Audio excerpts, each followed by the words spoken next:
Hello friends, we're here in 1 Corinthians chapter 10, and today my son for last couple of weeks has been saying that he wants to walk with me. He wants to he wants to record with me is what he's saying. So this is my son Lewis. Say hi. Hi. So he's going to be walking with us today. So today we are in 1 Corinthians chapter 10.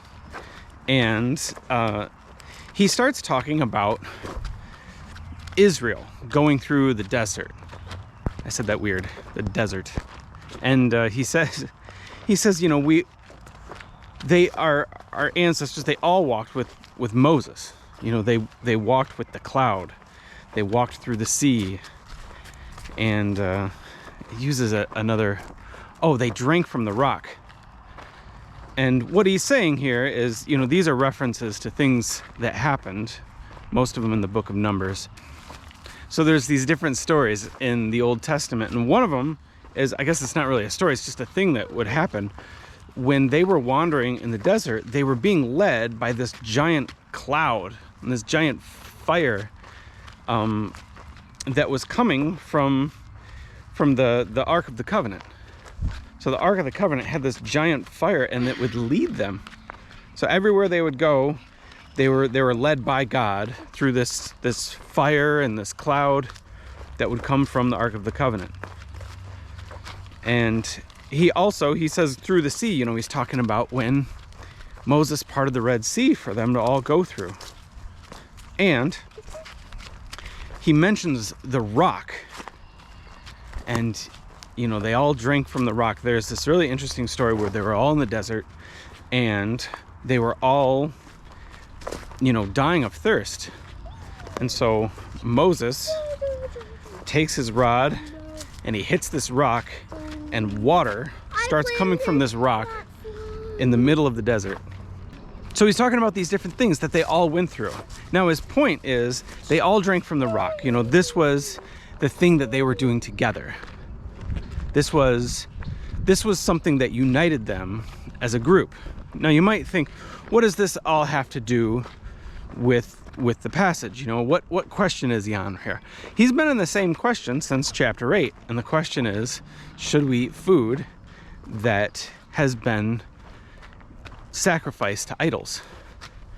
And Paul, in the beginning, says, you know, there's nothing wrong with the food. You know, we know that these idols are empty, that there's nothing to them. However, you know, you don't want to do it with somebody who it might make struggle. But here he's making a separate point, and that is, but when the Israelites were going through, they were united as a group through these different experiences. You know, they drank together, they ate together, and his point is that not all of them, even though they had these things that united them as a group, you know, all of these things that the Spirit was clearly working through, not all of them had the Spirit. And he starts mentioning these different things that happened. You know, he mentioned three things that united them, that God... Daddy. I'm still recording, so... But I'll make a wish real quick. There's the seeds on you. Yes.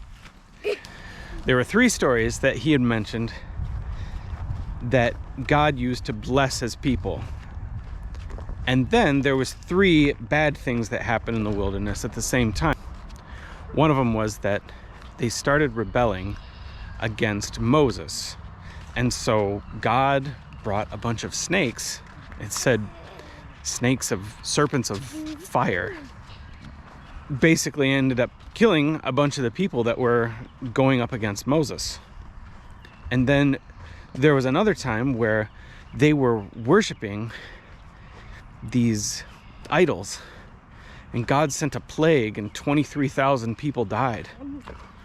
And so God was doing this to, you know, cleanse his people, because his people were holy. They were his people, and they were going away from him.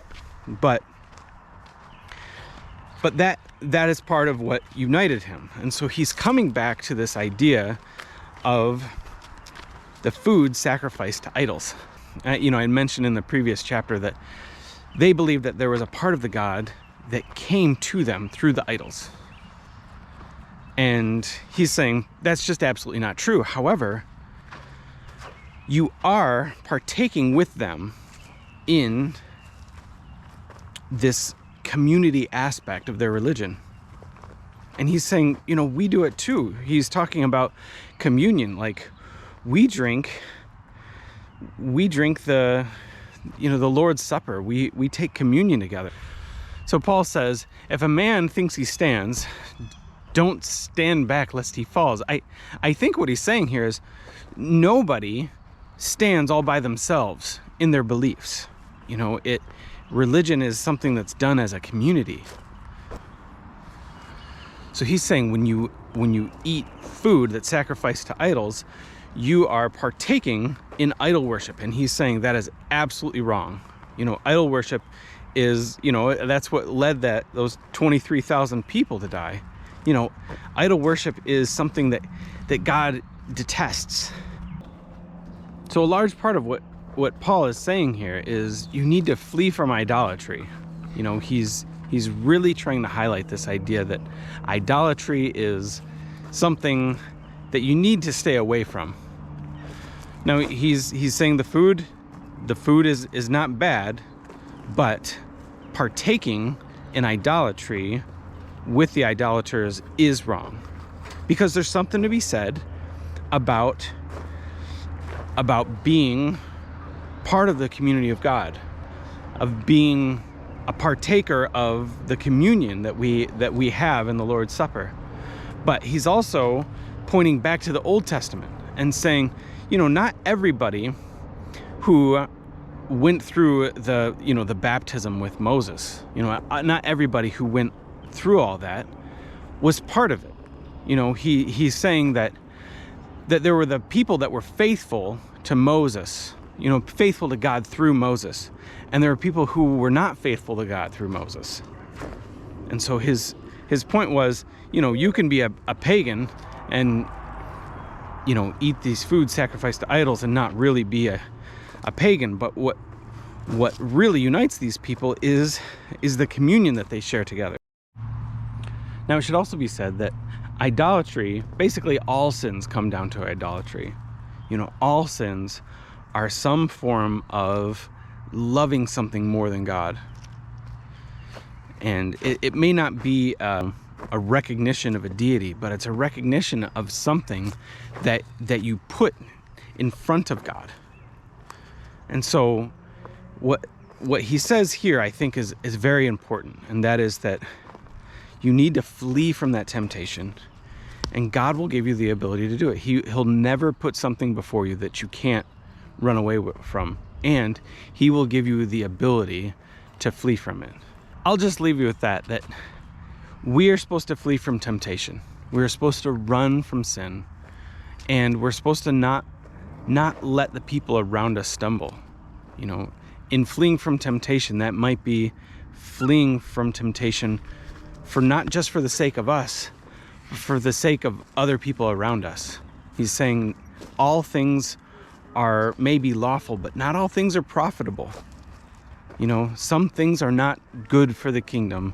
Some things are not good for your relationship with God. And some things aren't good for the relationship with God of the people around you, which is important because Christianity is a community-based relationship with God. Say that is 1 Corinthians chapter 10. That is 1 Corinthians chapter 10. And say, have a great day. Have a great day. Bye-bye. Bye-bye.